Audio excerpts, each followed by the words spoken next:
I'm trying to understand how you came to identify classical liberalism as an area that was of need for you. Um, could you say a bit about that process? Did you examine the faculty to see whether there were existing classical liberals? Did you know that it was a missing area? Is there a process you can describe, or did you sort of know it when you see it? I think it was more, uh, it wasn't nearly that systematic. It really was engaging with students and some faculty about what they were seeing in the classroom, right? And one of the things that I heard that I'm really proud of is that my colleagues at WashU are extraordinary, right? They're not bringing their politics into the classroom for the most part, and are doing a really fine job of presenting both sides of debates on important issues of the day. And that's something that we all should aspire to. That's exactly what should be happening. That should be happening in our classrooms. But talking to students, um, they weren't seeing as many perspectives.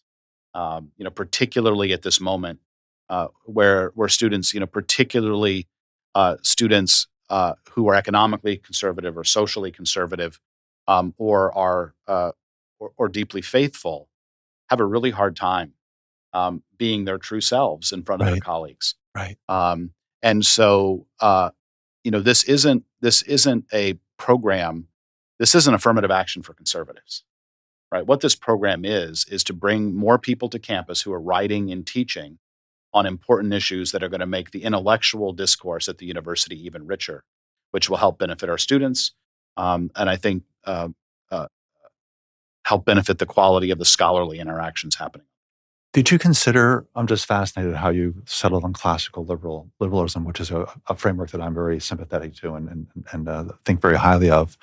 But I'm wondering about other traditions, for example, a faith-based tradition, professors whose faith deeply informs the way they go about their lives, and maybe in the research as well.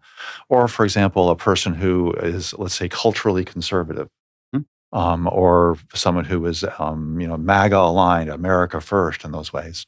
Classical liberal is none of those things quite, but it is kind of its own space. It usually Yes, involves a commitment to limited government, advocacy of spontaneous orders, especially market-based spontaneous orders, and enthusiasm for the power of private property.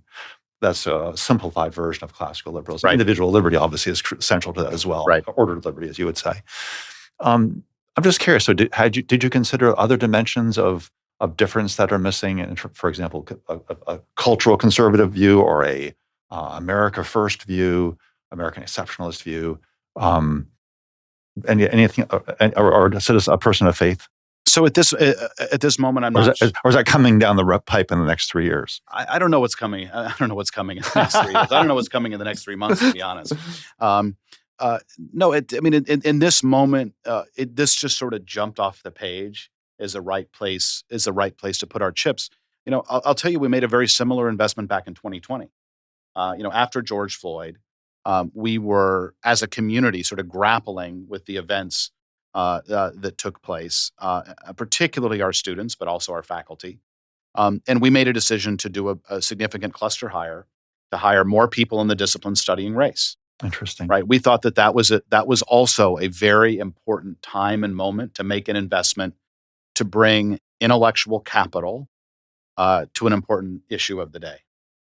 Right? And so, I think that the polarization, the rise of populism, the declining trust of institutions across the board, including higher education institutions, sort of led us to ordered liberty as the place where we wanted to make the bet.